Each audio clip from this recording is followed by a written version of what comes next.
ಎಲ್ಲರಿಗೂ ನಮಸ್ಕಾರ. ಧನ್ವಿ ಎಂಜಾಯ್ ಚಾನಲ್ಗೆ ಸ್ವಾಗತ. ಇವತ್ತು ನಾವು ಕಾವಲಿಗೆ ಪತ್ರೊಡೆ ಅಥವಾ ಫ್ರೈ ಪತ್ರೊಡೆಯನ್ನು ಮಾಡೋದು ಹೆಂಗೆ ಅಂತ ಹೇಳ್ಬಿಟ್ಟು ನೋಡ್ತಾ ಇದ್ದೀವಿ. ಇವಾಗ ಪತ್ರೊಡೆಯ ಸೊಪ್ಪಿಗೆ ಪತ್ರೊಡೆಯ ಹಿಟ್ಟನ್ನು ಚೆನ್ನಾಗಿ ಮೆತ್ತಬೇಕು. ಈ ಪತ್ರೊಡೆಯ ಹಿಟ್ಟನ್ನು ಹೇಗೆ ಮಾಡೋದು ಅಂತ ನಮ್ಮ ಹಳೆಯ ಪತ್ರೊಡೆ ವಿಡಿಯೋ ಇದೆ, ಅದರ ಲಿಂಕನ್ನು ನಾನು ಡಿಸ್ಕ್ರಿಪ್ಷನಲ್ಲಿ ಹಾಕ್ತೀನಿ, ಅದನ್ನು ನೋಡ್ಕೊಂಡು ತಿಳ್ಕೊಳ್ಳಿ. ನಾವು ಇಲ್ಲಿಂದ ಮುಂದುವರಿಸಿ ಇವಾಗ ಈ ವಿಡಿಯೋವನ್ನು ಮಾಡಿದ್ದೀವಿ. ಈಗ ಪತ್ರೊಡೆಯ ಹಿಟ್ಟನ್ನು ತೆಳುವಿಗೆ ಇದಕ್ಕೆ ಎಲೆಗೆ ಉಜ್ಜುತ್ತಾ ಇದ್ದೇವೆ. ಆ ಉಜ್ಜುವಾಗ ಅದನ್ನು ಒಂದು ಹೊಡೆಗೆ ಉಜ್ಜಿ ಆದ ಕೂಡಲೇ ಅದನ್ನು ಮಡಚಿ ಆ ಹೊಡೆಗೆ ಉದ್ದೋದು. ಆ ಥರನೇ ಉದ್ಕೊಂಡು ಅದನ್ನು ಮತ್ತೆ ಮಡಚಿಕೊಂಡೇ ಒಂದು ರೌಂಡ್ ಮಾಡೋದು. ಆ ಥರ ಇವಾಗ ನಮ್ಮ ಇದು ಮತ್ತೆ ಬೇಯಕ್ಕಿಡೋದು. ಹಟ್ಟಿನೊಳಗೆಯಲ್ಲಿ ಹಬೆಯಲ್ಲಿ ಬೇಯಬೇಕದು, ಆ ಬೇಯಕ್ಕಿಡೋದು. ಇವಾಗ ನಮ್ಮ ಚಾನಲಲ್ಲಿ ಬರುವ ಎಲ್ಲ ವೀಡಿಯೋಗಳನ್ನು ನೋಡಿಬಿಟ್ಟು ನಿಮಗಿಷ್ಟ ಆದರೆ ಲೈಕ್ ಕೊಡಿ, ಶೇರ್ ಮಾಡಿ, ಹಾಗೆ ಸಬ್ಸ್ಕ್ರೈಬ್ ಆಗದವರು ಸಬ್ಸ್ಕ್ರೈಬ್ ಮಾಡಿ.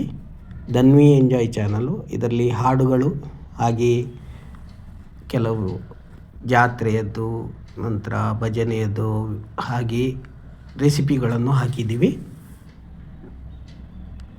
ನೋಡಿ ಎಂಜಾಯ್ ಮಾಡಿ ಧನ್ವಿ ಎಂಜಾಯ್ ಜೊತೆ.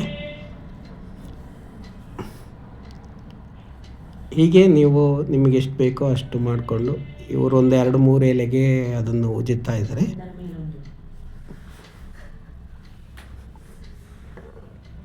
ಅದನ್ನು ಮತ್ತೆ ಒಂದರ ಮೇಲೆ ಒಂದು ಇಟ್ಬಿಟ್ಟು ಅದನ್ನು ಮಡಿಸೋದು.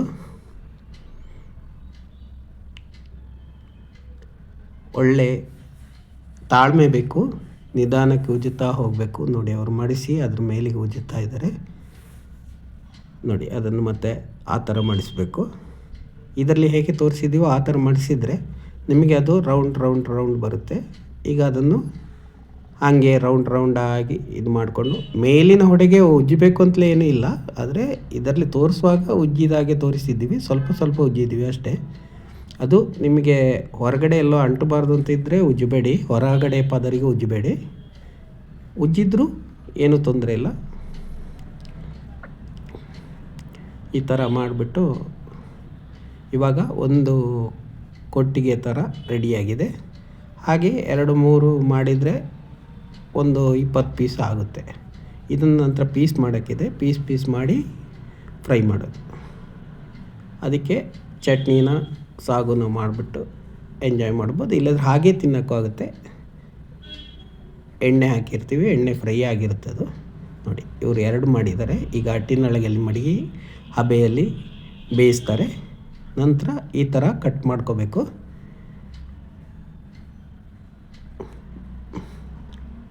ಹಿಟ್ಟು ಮಾಡಿದ ಮೇಲೆ ಅಷ್ಟೇ, ನಿಧಾನಕ್ಕೆ ಎಲ್ಲೋ ಎಲೆಯು ಕತ್ತರಿಸೋದಂಗೆ ಮಾಡಬೇಕಾಗತ್ತೆ. ಇವಾಗ ನೋಡಿ, ಇದನ್ನು ನಿಧಾನಕ್ಕೆ ಕಟ್ ಸಾಧಾರಣ ತೆಳು ಕಟ್ಟುಗಳನ್ನಾಗಿ ಮಾಡ್ತಾಯಿದ್ದಾರೆ. ಚೂರಿಯನ್ನು ಉಪಯೋಗಿಸ್ಬೋದು ಕಟ್ ಮಾಡೋಕ್ಕೆ. ಕಟ್ ಮಾಡಿ ಆದಮೇಲೆ ನಾವು ಒಂದು ಕಾವಲಿಗೆ ಇಟ್ಬಿಟ್ಟು ಅದು ಬಿಸಿ ಆಗೋಕ್ಕೆ ಮಾಡಿಬಿಟ್ಟು ಅದರಲ್ಲಿ ಈ ಥರ ಇಟ್ಬಿಟ್ಟು ಎಣ್ಣೆ ಹಾಕಿಬಿಟ್ಟು ಫ್ರೈ ಮಾಡ್ಬೋದು. ಅದರ 2 ಕಡೆಯೂ ಒಂದೇ ಥರ ಫ್ರೈ ಮಾಡಿಕೊಂಡು ಕಾವಲಿಗೆಯಲ್ಲಿ 3-4 ಒಟ್ಟೊಟ್ಟಿಗೆ ಹಾಕ್ಬೋದು. ಜಾಗ ಇದ್ದರೆ, ಕಾವಲಿಗೆ ದೊಡ್ಡ ಇದ್ದರೆ 3-4 ಫ್ರೈ ಮಾಡ್ಬೋದು. ಇಲ್ಲದಿದ್ದರೆ ಕಾವಲಿಗೆ ಸಣ್ಣ ಆದರೆ 2 ಈ ಥರ ಫ್ರೈ ಮಾಡಿಬಿಟ್ಟು ನಿಮಗೆ ಅದ್ರ ಜೊತೆ ಚಟ್ನಿ ಬೇಕಾದರೆ ಚಟ್ನಿ ಮಾಡಿಕೊಂಡು, ಇಲ್ಲದಿದ್ದರೆ ಸಾಗು ಮಾಡಿಕೊಂಡು ತಿಂದು ಎಂಜಾಯ್ ಮಾಡಿ. ಈ ಥರ ಮಾಡಿ ನೋಡಿ.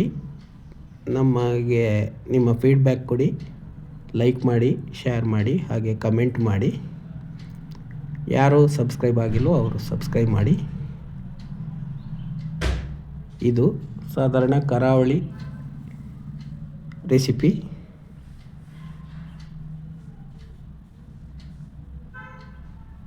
ನಮ್ಮ ವಿಡಿಯೋ ನೋಡಿ ಇದಕ್ಕೆ ಧನ್ಯವಾದಗಳು.